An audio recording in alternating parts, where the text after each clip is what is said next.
ये इस सीजन का आखिरी एपिसोड है। हमने पिछले हफ्ते देखा सन मास्टर ने डे को मौत की सजा सुनाई, लेकिन सॉन्गबर्ड और ओशन ग्लास ने बीच में आकर उसकी जान बचा ली।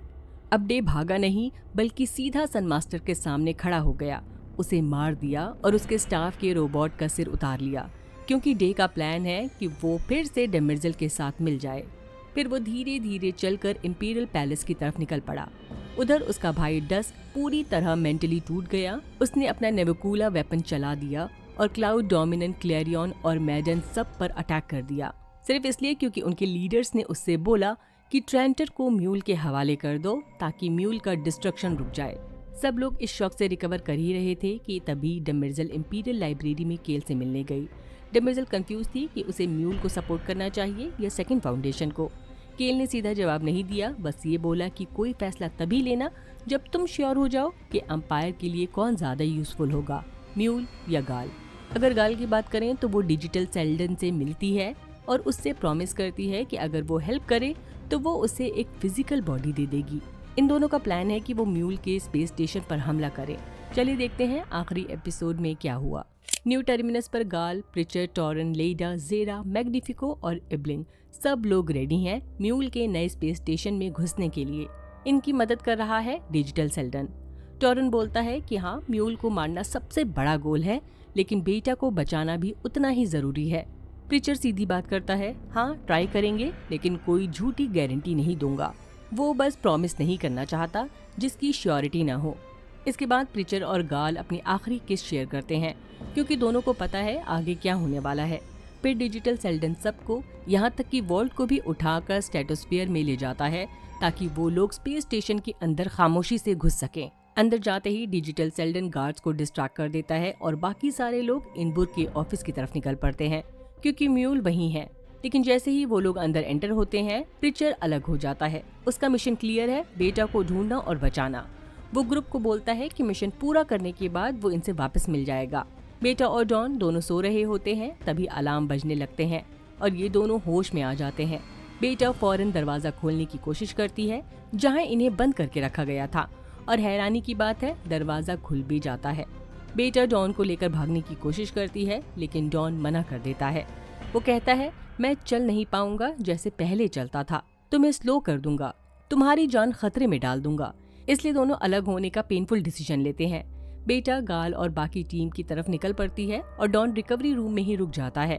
जब बेटा कॉरिडोर में भाग रही होती है तो स्टेफ उसे देख लेती है और उस पर अटैक करने वाली होती है, लेकिन उसी वक्त प्रिचर आकर स्टेफ को गिरा देता है ताकि बेटा को कुछ ना हो।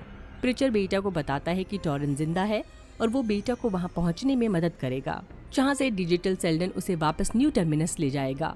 लेकिन प्रिचर बेटा को ये भी बोल देता है कि वो उसके साथ नहीं जा सकता, क्योंकि उसका मेन मिशन अभी भी वही है, म्यूल को मारना। बस उसका इतना ही कहना था कि म्यूल अटैक कर देता है प्रिचर के दिमाग पर और उसे मेंटली कोलैप्स कर देता है। उधर गाल और उसकी टीम इनबुर्ग के चेंबर की तरफ निकलती है, क्योंकि इन्हें पता है म्यूल वहीं पर छुपा होगा। म्यूल उनकी मूवमेंट फील कर लेता है और स्कारलेट को बोलता है कि छुप जाओ। जैसे ही लेडा म्यूल के पास पहुंचता है, वो फौरन ही मारा जाता है। म्यूल की पावर के सामने वो टिक ही नहीं पाता। इससे बाकी सब पैनिक हो जाते हैं और म्यूल पर फायरिंग शुरू कर देते हैं, लेकिन म्यूल इतना ताकतवर है कि सबको कुछ ही सेकंड में गिरा देता है। फिर म्यूल गाल के दिमाग में घुसने की कोशिश करता है और उसे फोर्स करता है कि वो खुद को मार ले, लेकिन गाल ने पूरी जिंदगी इस मूवमेंट के लिए ट्रेनिंग ली है। वो म्यूल का मेंटल अटैक रिवर्स कर देती है और म्यूल को खुद को ही मारने पर मजबूर कर देती है। म्यूल को हराते ही गाल पहला काम ये करती है कि वो स्कारलेट को सुला देती है, क्योंकि उसे पता है उसने जो देखा वो एक बच्चे के लिए बहुत ट्रॉमेटिक है। इसके बाद इब्लिंग और मैग्निफिको सामने आते हैं। टॉरन और जेरा भी होश में आ जाते हैं, रेडी टू सेलिब्रेट, क्योंकि सबको लगता है कि ये जीत गए। लेकिन तभी ट्विस्ट आता है, गाल के दिमाग में रियल म्यूल अटैक करता है, जो कि बेटा है। शो रनर्स ने ऑलरेडी हिंट दे दिया था कि जिसे हम म्यूल समझ रहे हैं वो एक्चुअली असली म्यूल था ही नहीं। बुक रीडर्स का गेस सिंपल था, मैग्निफिको ही असली म्यूल होगा और पिलाओ एस्बेक का कैरेक्टर सिर्फ एक पपेट होगा या फिर उसका ट्विन ब्रदर टाइप ट्विस्ट होगा। शो रनर्स को पता था कि व्यूअर्स यही एक्सपेक्ट कर रहे होंगे, इसलिए उन्होंने जानबूझकर सब उल्टा कर दिया और बेटा को ही म्यूल बना दिया। पर रॉसम का जो फ्लैशबैक था, जहां एक लड़का दिख रहा था म्यूल के रूप में, वो पूरा का पूरा मैनिपुलेट किया गया था उस फ्लैशबैक का पर्पस ही ये था कि जिसे हम म्यूल समझ रहे हैं पक्का बिलीव कर लें कि वो ही म्यूल है, ताकि बिना डाउट वो बेटा के ऑर्डर्स फॉलो करे। ये ट्विस्ट इसलिए रखा गया क्योंकि ऑडियंस को लगे कि उन्होंने पहले ही सुलझा ली है, मैग्निफिको ही म्यूल है। बट शो ने एक और लेयर ऐड करके पूरा खेल ही पलट दिया। वहीं टॉरन शॉक हो जाता है जब उसे पता लगता है कि बेटा ही रियल म्यूल है। बेटा फौरन टॉरन को सुला देती है और प्रॉमिस करती है कि जब वक्त सही होगा तब एक्सप्लेन कर देगी। उधर प्रीचर का बिहेवियर वियर्ड हो जाता है। लगता है या तो बेटा ने अभी उसे कंट्रोल कर लिया या फिर कैलगन वाली पार्टी में ही उसके दिमाग में एक सीड डाल दिया गया था जो अब जाकर एक्टिवेट हुआ। प्रीचर गाल को एडवाइस देता है, बस बेटा को अपने माइंड में ले लेने दो, जिद मत करो। जब गाल इसके खिलाफ जाती है तो प्रीचर सीधा उसके पेट में गोली मार देता है ताकि वो कमजोर हो जाए और बेटा का माइंड वायरस उस पर आसानी से काम करे। बेटा एक भारी गलती कर देती है। वो मैग्निफिको से वाइजी सोनर बजाने को कहती है क्योंकि उसे लगता है म्यूजिक उसकी टेलीपैथिक पावर को और स्ट्रॉन्ग करेगा। लेकिन गाल ने पहले ही मैग्निफिको के माइंड और वेजी सोनर दोनों में गड़बड़ी कर दी है।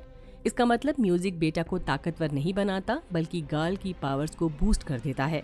गाल फौरन अपर हैंड ले लेती है, इससे पहले कि बेटा को समझ पाए और मैग्निफिको को रोकने का प्लान बनाए। गाल एकदम टॉम क्रूज मोड में चली जाती है और स्पेस स्टेशन से भाग निकलती है। गाल रसिक को ऑर्डर देती है कि वो वापस न्यू टर्मिनस के स्ट्रेटोस्फीयर में एंटर करे। फिर वो एक मेटल कंटेनर का दरवाजा तोड़ती है, स्पेस स्टेशन की खिड़की से सीधा बाहर जंप करती है और लिटरली क्लाउड सर्फ करके रसिक के शिप में लैंड कर जाती है। हाँ, थोड़ा क्रेजी लगता है पर ये शो रोबोट, सुपर पावर्स और इंटरस्टेलर ट्रैवल से भरा हुआ है, सो इट्स फाइन। जब रसिक हाइपर स्पेस जंप प्रिपेयर कर रहा होता है, डिजिटल सेल्डन शिप में पहुंचता है कि अब उसका क्या होगा और उसकी फिजिकल बॉडी का प्रॉमिस जो गाल ने किया था वो कब पूरा होगा। स्पेशली जब उसने बोला था कि वो रियल सेल्डन से कंसल्ट करेगी। तब गाल सच बताती है जो हम सब पहले से ही जानते हैं, सेल्डन मर चुका है और उसने डिजिटल सेल्डन से झूठ बोला था सिर्फ उस स्पेस स्टेशन में घुसने के लिए। अब काम हो गया तो गाल उसे उसके वॉल्ट यानी उसकी टोम में छोड़ देने में बिल्कुल ओके है। जैसे ही डिजिटल सेल्डन को धोखा फील होता है, रसिक शिप को हाइपर स्पेस में ले जाता है और डिजिटल सेल्डन को छोड़ देता है कि वो अपनी लाइफ का न्यू चैप्टर लिखे, बेटा, टॉरन, मैग्निफिको, एवलिन, प्रीचर, ज़ेरा और बाकी न्यू टर्मिनस लोगों के साथ। वहीं ट्रेंटर पर डस्क अपनी एसेंशन सेरेमनी के लिए तैयार हो रहा है। जैसे ही वो अपना आखिरी सेरेमोनिकल रोब्स पहनता है, वो ऑफिशियली ब्रदर डार्कनेस बन जाता है। नॉर्मली जैग्रस उसे उस चेम्बर तक ले जाता है जहां क्लियॉन्स के नेनाइट्स उसकी मौत के पहले रिमूव किए जाते हैं, लेकिन इस बार डार्कनेस डिसाइड करता है कि वो अकेले ही वहां जाएगा क्योंकि उसका प्लान ही कुछ और है। वो पूरा क्लियोनिक प्रोसेस स्किप करना चाहता है क्योंकि उसका मकसद है क्लियोनिक डायनेस्टी को हमेशा के लिए खत्म करना। उसी टाइम डे डेमिर्जेल के बेडरूम में पहुंचता है और उसे ब्रेजन हेड प्रेजेंट करता है। डे उसे याद दिलाता है कि कभी डेमिर्जेल ने क्लैस्पिंग के बारे में कहा था कि अगर वो किसी दूसरे रोबोट से कनेक्ट हो पाए तो शायद उसे आज़ादी मिल सके। अब डे उसे पॉइंट आउट करता है, लो रोबोट आ गया, चाहे सिर्फ हेड ही सही। डेमिर्जेल इस प्रपोजल से बचने की कोशिश करती है और प्रिटेंड करती है कि ब्रेजन हेड खराब है, जबकि हम सब ने उसे बोलते हुए देखा है। और डेमिर्जेल खुद भी महसूस कर सकती है कि उस सिर में अभी भी जिंदा मशीन कॉन्शियसनेस मौजूद है। जब डे इंसिस्ट करता है कि डेमिर्जेल कम से कम एक बार ब्रेजन हेड को पकड़े, तो डेमिर्जेल गुस्से में बोल पड़ती है कि वो क्लियॉन 1 की प्रोग्रामिंग नहीं तोड़ सकती, क्योंकि अगर वो फ्री होने की कोशिश करेगी तो वो ट्रीजन माना जाएगा। डे फिर कामली पूछता है कि वो कैसे प्रूव करे कि ब्रेजन हेड सिर्फ एक मेटल का टुकड़ा नहीं बल्कि उसमें अभी भी जिंदगी है। डेमिर्जेल बिना कुछ बोले सिर्फ अपने मेकअप कैबिनेट की तरफ इशारा करती है। डे समझ जाता है और ब्रेजन हेड को उस पेडिस्टल पर रख देता है जहां डेमिर्जेल अपना सिर रखती है। फिर वो वही मेकअप टूल यूज करता है जो उसने डेमिर्जेल से चोरी किया था इनहेरिटेंस का भरोसा जीतने के लिए, और ब्रेजन हेड का एक पार्ट को ट्रिगर करता है ताकि वो बोल पड़े। लेकिन तभी ब्रदर डार्कनेस तबाही शुरू कर देता है, हर क्लियॉन को एक एक करके मारते हुए। इसे देखकर डेमिर्जेल फौरन क्लॉन्स टैंक की तरफ दौड़ती है और डे भी उसके पीछे पीछे चला जाता है, ब्रेजन हेड को ऐसे ही अनसेफ छोड़कर। क्लोन टैंक की तरफ जाते हुए डेमिर्जेल की मुलाकात क्वीन से होती है जो पूछती है कि क्या हो रहा है। डेमिर्जेल उससे फौरन बोलती है कि वो यहाँ से इंपीरियल लाइब्रेरी चली जाए, लाइब्रेरियन हेड को ढूंढे और उसे एक ट्रायंगुलर बुक दे जो एक्चुअली केल 9 प्रूफ ऑफ फोल्डिंग है। क्वीन को बिल्कुल समझ नहीं आता कि डेमिर्जेल क्या बोल रही है, लेकिन डेमिर्जेल इंसिस्ट करती है कि वो बस इंस्ट्रक्शंस फॉलो करे। फिर डेमिर्जेल और डे क्लियॉन टैंक तक पहुंचते हैं और वहां का कार्नेज देखकर उन्हें लगता है कि सब खत्म हो गया। क्योंकि डार्कनेस ने ऑलमोस्ट सारे क्लियोन्स को बर्बाद कर दिया। लेकिन डेमेर्जेल नोटिस करती है कि एक टैंक जिसमें बेबी क्लियोन था बिल्कुल सेफ है। उसे लगता है कि अभी भी एक छोटी सी उम्मीद बची है। डार्कनेस बच्चे को लेकर एसेंशन चेंबर की तरफ भाग जाता है, पता होते हुए कि डेमेर्जेल उसके पीछे आ रही है। वहाँ वो बेबी को उस डाइस पर रख देता है जो किसी भी चीज के टुकड़े टुकड़े कर सकता है, और डेमेर्जेल को एक ब्रूटल चॉइस देता है, या तो वो बेबी को बचाते हुए खुद मर जाए या बेबी को मरने दे और डार्कनेस को पकड़ ले। तभी डे वहाँ पहुँचता है और थर्ड ऑप्शन रखता है कि डार्कनेस ने जो भी डिमांड रखी है उन सब को सुनकर उसका सोल्यूशन दिया जाएगा। डार्कनेस बोलता है कि अब बहुत देर हो चुकी है और वो डिसइंटीग्रेशन डिवाइस को एक्टिवेट कर देता है। जैसे ही बीम चालू होती है, डेमेर्जेल फौरन बेबी को कवर कर लेती है और उसके साथ ही खुद भी डिसइंटीग्रेट हो जाती है। अब ये डाउट नेचुरल है कि क्या डेमेर्जेल बेबी को थोड़ा सा साइड में पुश करके खुद मर सकती थी। उसकी सेक्रीफाइस तब भी इमोशनल होती, लेकिन सीन का एग्जीक्यूशन ऐसा लगता है जैसे वो बेवजह मारी गई, क्योंकि डेमेर्जेल फाइनली सेंटियंस गेन कर रही थी, फ्रीडम का आइडिया एक्सप्लोर कर रही थी, और उसी वक्त क्रिएटर्स ने उसे मार दिया।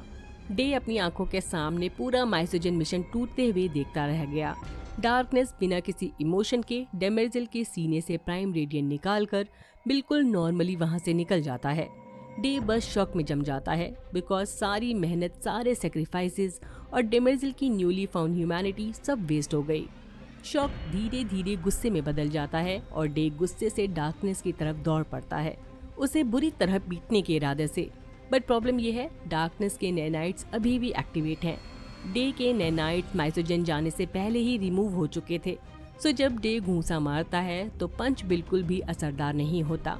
डे एक नॉर्मल इंसान की तरह मर रहा है और डार्कनेस एक वॉकिंग टैंक बन चुका है। डार्कनेस टाइम वेस्ट नहीं करता, एक ही शॉट सीधा पेट में। नैनाइट्स के बिना डे का जख्म भर नहीं पाता और धीरे धीरे खून बहता रहता है, बेबस और लाचार, एग्जैक्टली डार्कनेस के प्लान के मुताबिक। ज़ैग्रेस रॉयल चैम्बर में एंटर करता है। वो लिटरली स्पीचलेस हो जाता है। एक तरफ डेमेर्जेल की बॉडी, दूसरी तरफ डे मर रहा है और डार्कनेस सुकून से प्राइम रेडियंट के साथ खड़ा है। डार्कनेस ठंडे टोन में बस इतना कहता है, 2 थ्रोन्स हटा दो और डे की बॉडी यहाँ से ले जाओ। ज़ैग्रेस एक पल भी नहीं रुकता, वो फौरन ऑर्डर फॉलो करने भागता है, क्योंकि वहाँ कोई भी डार्कनेस को और ज़्यादा गुस्सा दिलाना नहीं चाहता। फाउंडेशन सीजन 3 एपिसोड 10 के आखिर में क्विंट इंपीरियल लाइब्रेरी पहुंचती है केल 9th of proof of folding को वापस देने। लाइब्रेरियन उसे सीधा प्रीम के पास ले जाता है, जो पहले से ही वेट कर रहा होता है प्राइम रेडियंट हाथ में लेकर। ये जो पेयरिंग है, प्रूफ ऑफ फोल्डिंग और प्राइम रेडियंट, क्लियरली कोई बड़ा प्लान सेट कर रहा है। लगता है प्रीम इन दोनों का यूज करके सेकेंड फाउंडेशन को सीक्रेटली ट्रेंटर की लाइब्रेरी कॉम्प्लेक्स में ट्रांसपोर्ट करना चाहता है, जहां वो एम्पायर की आंखों के सामने होते हुए भी इनविजिबल रहेंगे। सीन कट होता है वापस डेमेर्जेल के चेंबर में। वहां द ब्रेजन हेड अचानक एक्टिवेट हो जाता है and start the clasping process, यानी रोबोट्स के साथ मेंटली लिंक हो जाते हैं। ये एक तरह का लॉन्ग डिस्टेंस ट्रांसमिशन जैसे लगता है, जैसे कोई एंशिएंट मैकेनिज्म फाइनली अपना मैसेज भेज रहा हो, और ये सिग्नल सीधा किस तक पहुंचता है? रियल केल तक। हाँ, वही रियल केल जो अब तक एक मिस्टीरियस थ्योरेटिकल फिगर लगती थी। केल और उसका रोबोट पार्टनर एक ल्यूनर बेस पर हैं, और ये कोई रैंडम मून नहीं, ये अर्थ का मून है। फाउंडेशन टाइमलाइन में अर्थ लगभग मिथ बन चुकी है और वहाँ किसी का बेस होना ही एक बड़ा रिवील है। केल कंफ्यूज हो जाती है एम्पायर, सेकंड फाउंडेशन और म्यूल के बीच चल रही लड़ाई में मुझे क्यों बुलाया जा रहा है। ये सीजन हमें उसका जवाब नहीं देता, ना ही ये बताता है कि केल इस कॉल का रिस्पॉन्स करेगी या नहीं, बस एक मैसिव हुक छोड़ देता है। एक टीज कि सीजन 4 में केल की एंट्री शायद पावर डायनेमिक को कम्प्लीटली फ्लिप कर दे। केल का ट्रू रोल क्या है? लूनर बेस फाउंडेशन यूनिवर्स में क्या सिग्निफाई करता है? प्रीम और सेकंड फाउंडेशन का अगला कदम क्या होगा? डेमेर्जेल की मौत के बाद एम्पायर का फ्यूचर क्या बचेगा? ये सब पता चलेगा सीजन 4 में। तब तक के लिए फिल्मी स्टोरी बॉक्स के साथ जुड़े रहिए। बाय, अपना ख्याल रखिए। मेरा वीडियो आपको कैसा लगा कमेंट सेक्शन में जरूर बताएं। अगर पसंद आया हो तो लाइक करें, चैनल को सब्सक्राइब करना न भूलें।